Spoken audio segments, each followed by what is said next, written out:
Chapter 3. Mina. As Mina drove the familiar country road to her home, her mind wandered of its own accord back to Max. She didn't want to admit it, even just to herself, but something about him still drew her in. She wondered again why he chose to come back now, and worried about how she would get through it if he left again. Or, maybe worse, how she would live in the same town with him if he stayed. It wasn't only her heart that would be broken this time. But now that she knew where he was, she couldn't shake the feeling that it wouldn't be fair to their daughter to not introduce them. A girl needed her dad. She had firmly believed all along that if she had been able to locate and tell Max, he would have stepped up and been involved in her life. He may not have truly loved Mina, but she had no doubt that he would have been there for Kenzie. If only he would be there for her now without trying to take her away from Mina. You have to stop worrying, she reminded herself. Her faith had gotten her through the tough times over the past 5 years, and now should not be any different. She would just have to trust God and see where he would take her. Maybe this was her chance to tell Max that she forgave him and truly be able to move forward with her life.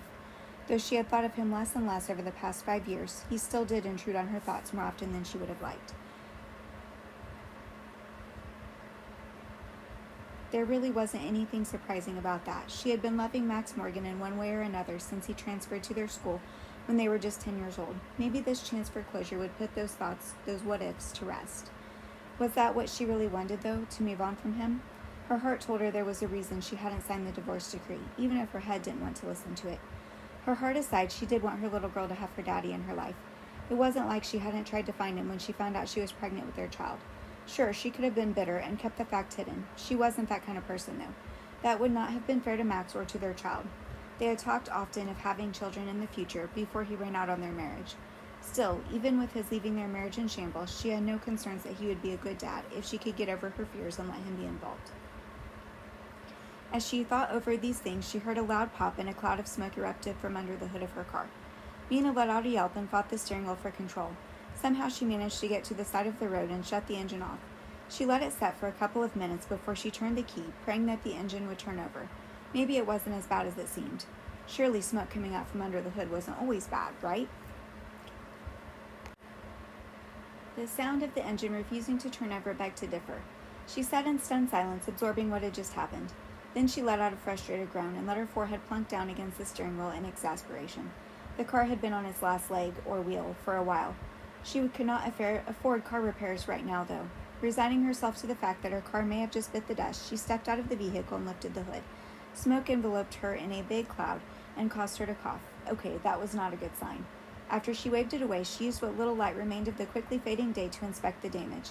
Peering into the engine, she tentatively tapped a few of the cables, hoping for a sign of what was wrong or for them to sputter back to life. Oh, who was she kidding? She knew next to nothing about cars. Huffing a sigh, she stepped back from the car and looked up and down the road.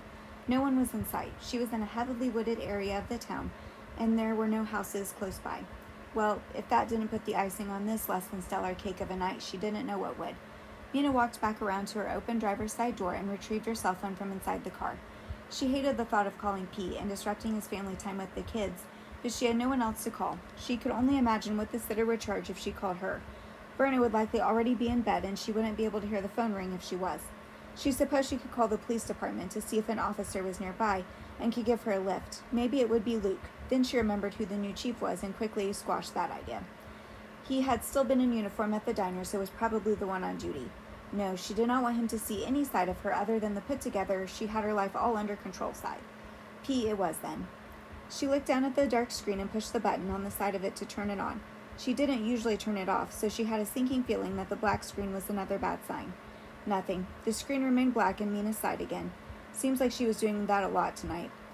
She had been meaning to replace the phone for a while now, too. She just hadn't had the time. Or the funds, either, if she were being honest.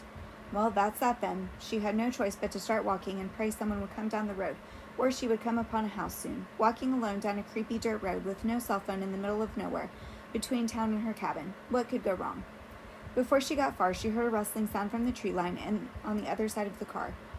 Mina squinted her eyes, trying to find the source of the sounds in the growing darkness. As she did, she felt the hair on the back of her neck rise.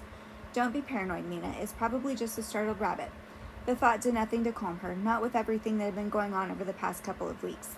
She saw a metallic glint out of the corner of her eye and turned toward it. What could that be? In the darkness, she could barely make out a human-shaped figure standing in the trees, in the distance, facing her. Now she knew all about stranger danger. She schooled her overly friendly daughter on it all the time. But she didn't have much of a choice if she was going to make it home any time soon, and her nerves were making her a little desperate. Maybe there was a house on the other side of the tree line, and a helpful neighbor had heard the commotion her car had made when it quit on her. "Excuse me," Mina called out. "My car broke down and my phone doesn't seem to be working. Do you have one I could borrow?" The person didn't answer. Strange. Mina moved closer, trying to be sure it was a person she was yelling at and not a tree. She could only imagine how silly that would look, yelling at a tree. As she got closer, she saw it was indeed a person, and the moonlight was glinting off of something silver in his or her hand. Mina breathed a sigh of relief and squinted, trying to make out what was in their hand. When she did, she found herself wishing that she hadn't. Was that a knife? She felt her blood turn to ice in her veins. Mina gasped and quickly spun on her heel away from the person. She sprinted as fast as she could back toward her car, but not fast enough as her heels sank into the deep gravel of the road. Once again, Mina found herself cursing Verna's requirement that they wear heels to go with the 50s aesthetic of the diner.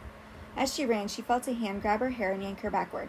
She stumbled back into the person's chest and yelped at the pain in her scalp. She scrambled to regain her footing, clutching at her head. It wouldn't be good if she fell to the ground.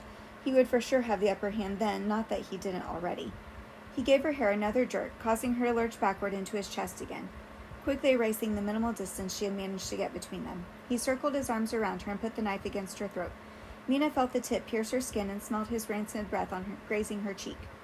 Her first thought was of her daughter. She couldn't let him take her away from Kenzie. She tried not to panic. Panicking would not do her any good. She took a deep breath and tried to steady her thoughts.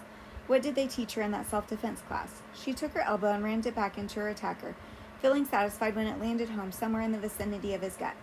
The man grunted and loosened his hold on her. Yes, he didn't drop his arms completely, but it was enough for her to spin in his hold and shove her hand at his nose. Mina didn't think she did any lasting damage, but it was enough for now. She heard him cry out, and he released her to grab his nose. Mina took advantage of his distraction and ran the remaining distance to the driver's side door of her car. Wrenching the door open, she dove inside, quickly pulling it close behind her. Slamming the locks into place, she looked out the windshield. Her headlights shone on a dark figure making its way toward her car. Please no. Please God help me. I can't leave Kenzie without a mom. Mina fumbled the keys as she attempted to fit them in the ignition, her shaking hands causing her to drop them to the floorboard under her feet. She frantically reached a hand down, searching blindly in the darkness. Her hand danced over them and she quickly grabbed them up. She turned the key, futilely trying to get the engine to turn over. It cranked over once, giving her hope, but quickly sputtered out. Tears began to stream down her cheeks as she saw the figure picking up pace toward her, fear strangling her racing heart. Any sense of triumph at getting away from him was quickly snuffed out. Just then, another set of headlights lit the road from behind her. She dared to glance out the back window, taking her eyes off the figure for just a second. There was another car coming. She said a silent prayer of thanks and turned back to see where the figure was. Hopefully, she would have enough time to flag down the car before the danger reached her. Her gaze roamed around the dirt road and trees in front of her, but the person was gone. Gone, or just hiding until the other car passed. She knew it was risky, but she wasn't taking any chances. If she didn't get this car to stop, well, her chances of survival would fall drastically. There was little probability that another car would happen down the same road in time to save her. With no other choice, she threw open the door and launched herself out of the seat. Mina quickly stepped into the path of the oncoming car, praying that they would see her in time. That would be just her luck to escape one danger, only to be mowed over by her potential rescuer. "Stop, please, help me," she shouted, waving her arms above her head and hoping they could spot her in the dark. To her relief, the car did stop alongside her. She hurried over as the passenger window rolled down, frantically checking over her shoulder to be sure the menacing figure wasn't behind her. Mina? Apparently, she wouldn't have to call the police after all. Her knight in shining armor just happened to be none other than Maple Falls' new police chief, Max Morgan.